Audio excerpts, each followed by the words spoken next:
안녕하세요. 다들 좋은 한 주 보내고 계신가요? 요즘 실리콘밸리 뱅크 사태 이후로 사회가 떠들썩해서 많이 불안하시죠? 혹시나 내가 거래하는 은행도 프리즈가 되는 건 아닌지, 아니면 2008년 파이낸셜 크라이시스가 다시 반복되어서 내 주식들이 지금으로부터 50% 이상 더 떨어진 건 아닌지 걱정들을 하고 계시나요? 저 역시 이번 실리콘밸리 은행 사건이 생각보다 많은 내용을 내포하고 있고, 이 은행 하나의 문제가 아니라 실리콘밸리 은행의 붕괴가 가지고 올 파급 효과에 대한 걱정이 들어서 리서치를 더 해봤는데요. 지금의 현실을 파악하는 데 도움이 많이 될 거라는 생각에 영상을 준비해 봤습니다. 정말 많은 자료들을 찾아보고 정리를 했는데요. 도움이 되신다면 구독과 라이크를 부탁드리고요. 실리콘밸리 은행 사태에 대한 여러분들의 생각도 아래 코멘트에 남겨주시면 다음 영상을 만드는 데 큰 도움이 될 것 같습니다. 그리고 꼭 실리콘밸리 은행에 관한 것이 아니더라도 지금 미국 주식시장에 대해 나누고 싶은 부분이 있거나 제가 다뤘으면 하는 내용이 있으시면 아래 코멘트에 남겨주시면 감사하겠습니다. 자, 그러면 디스클레이머만 듣고 영상 바로 들어가 보도록 하겠습니다. 지금 제가 페이트리온 서비스로 매일매일 아침마다 마켓의 인사이트, 차트 분석, 그리고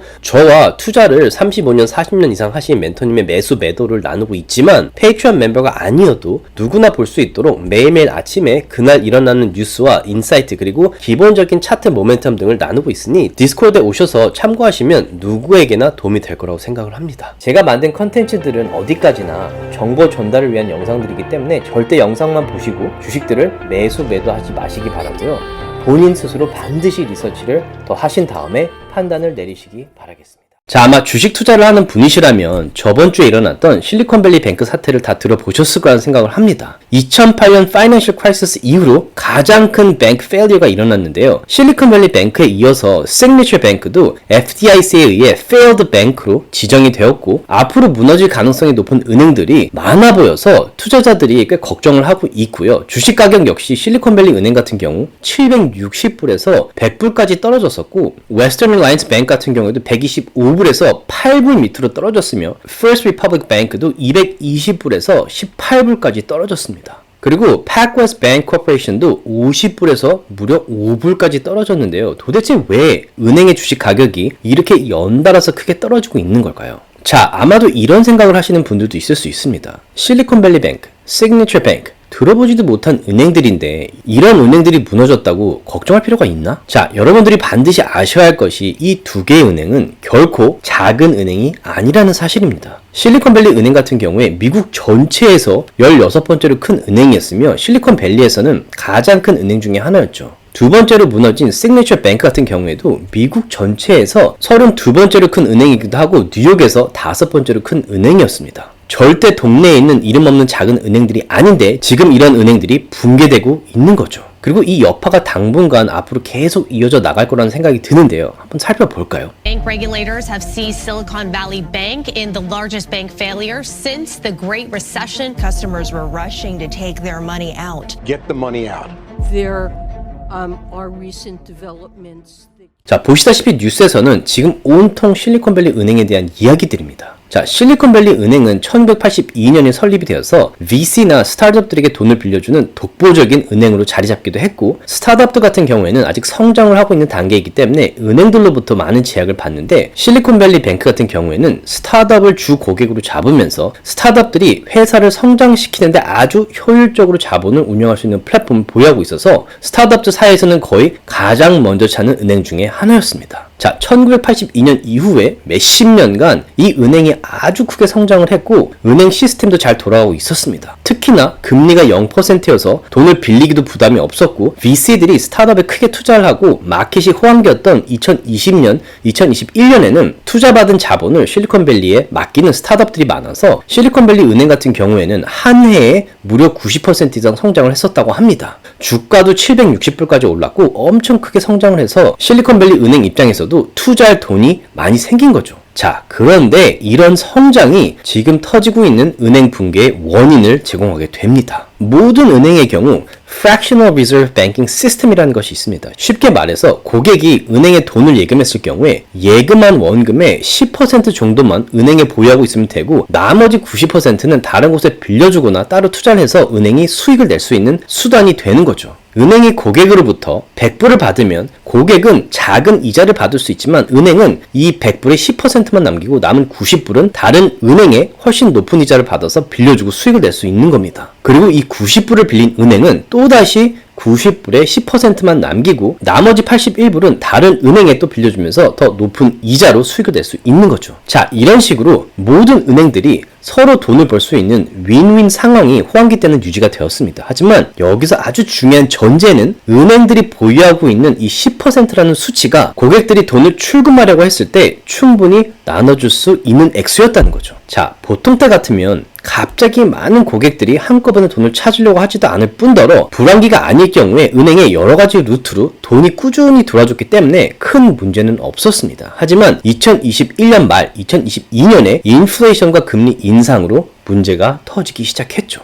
자, 거기다가 또 하나의 큰 문제가 있었는데요. 보통 앞에서 언급한 대로 예금 자산의 90%를 전부 다 다른 은행에 빌려주면서 수익을 내는 것이 아니라 보통의 경우 어느 정도만 다른 은행에 빌려주고 나머지 금액은 아주 안전한 자산이라고 여겨지는 트레저리 본드 혹은 국채에 투자를 해서 안정적으로 몇 년간 돈을 파킹해 두면서 수익을 보장받는 투자를 많이 하죠. 이럴 경우 국채를 만기일까지만 들고 있으면 원금 보장은 물론 yiel드만큼의 수익도 보장이 되는 아주 안전한 투자입니다. 실제로 실리콘밸리 은행 같은 경우에 2021년, 2022년에 가장 안전하게 돈을 불리기 위해서 거의 100조 원 이상을 3, 4년이라는 기간 동안 묶여있는 국채에 1.79% 일두를 투자를 했습니다. 비록 수익률은 1.79%이지만 이 기간 동안 국채를 들고만 있으면 원금과 이자가 보장되는 투자였기 때문에 걱정 없이 돈을 버는 안전한 방법이었죠. 그런데 아주 큰 문제가 여기서 발생을 하게 됩니다. 실리콘밸리 은행 같은 경우에 미 연준이 인플레이션을 잡기 위해서 2022년처럼 금리를 이렇게 빠른 속도로 올릴 줄은 꿈에도 상상을 못했던 거죠. 여기 보시듯이 역사상 가장 짧은 시간 안에 금리를 가장 많이 올린 해가 2022년이었고 여기 보시듯이 5-year treasury bond yield가 0.5% 밑에서 2년 동안 무려 8배 올라서 4%를 넘어섰죠. 여러분들이 아셔야 할 것이 bond yield와 bond price는 반비례합니다. 다시 말해서 treasury bond yield가 오르면 반대로 treasury bond의 가격은 내려가게 됩니다. 만약 국채를 매수하고 나서 만기일까지만 들고 있으면 원금과 이자를 받기 때문에 아무 문제가 없습니다. 그런데 문제는 어떤 일로 인해서 만기일 이전에 국채를 팔아야 하는 경우에 treasury bond yield가 오르면 반드 가격은 내려가기 때문에 큰 손해를 보고 팔아야 하는 경우가 생긴다는 거죠. 그리고 실리콘밸리 은행 같은 경우에 바로 이런 상황이 발생하게 된 겁니다. 마켓이 호황기였던 2020년 말 2021년과는 달리 높은 인플레이션과 점점 오르고 있는 금리로 많은 회사들, 그 중에서도 수익이 없고 자본도 많지 않은 스타트업들의 경우 피해가 이만저만이 아니었죠. 그렇기 때문에 은행에 돈을 예금하기는커녕 돈이 될 수 있는 자산은 모두 팔아서 현금화해서 회사의 생존을 위해 써야 하는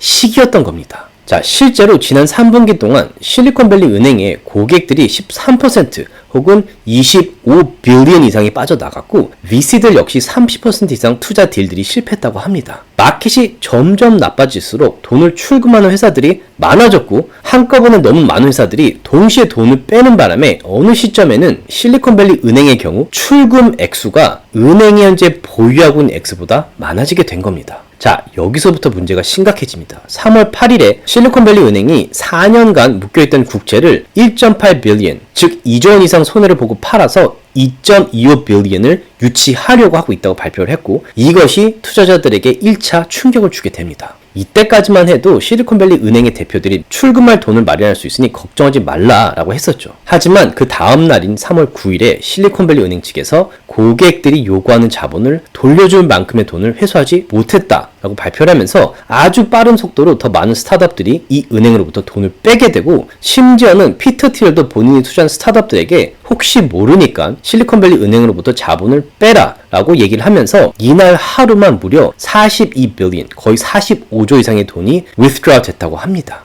어마어마한 액수죠. 자, 그런데 여기서 끝난 것이 아닙니다. 그 다음 날인 3월 10일에는 실리콘밸리 은행 측에서 돈을 회수하는 것은 실패했지만 우리 은행을 인수할 회사를 찾는다 라고 하면서 더 큰 패닉을 유발하게 됩니다. 이 발표가 나고 얼마 지나지 않아서 실리콘밸리 은행은 문을 닫게 되고 FDIC 리스트에 failed bank로 올라오게 됩니다. 자, 그런데 여기서 더 큰 문제가 발생하게 됩니다. FDIC 인슈런스의 경우에 은행에 무슨 일이 발생할 경우 고객들에게 25만 불, 즉 3억 정도를 보장해서 돌려준다는 제도입니다. 하지만 대부분의 스타트업들의 경우 지금 가뜩이나 불안한 마켓을 버티기 위해 자본을 엄청 세이브해서 25만 불이 아니라 즉 3억이 아니고 몇백억, 몇천억 이상의 돈을 이 은행에 맡겨두고 있었다는 겁니다. 실리콘밸리 은행이 워낙에 평판이 좋았던 은행이었기 때문에 342 빌리언이나 되는 고객들의 돈을 관리하고 있었는데 97.3% 이상의 회사들은 25만 불보다 더 많은 자본을 이 은행에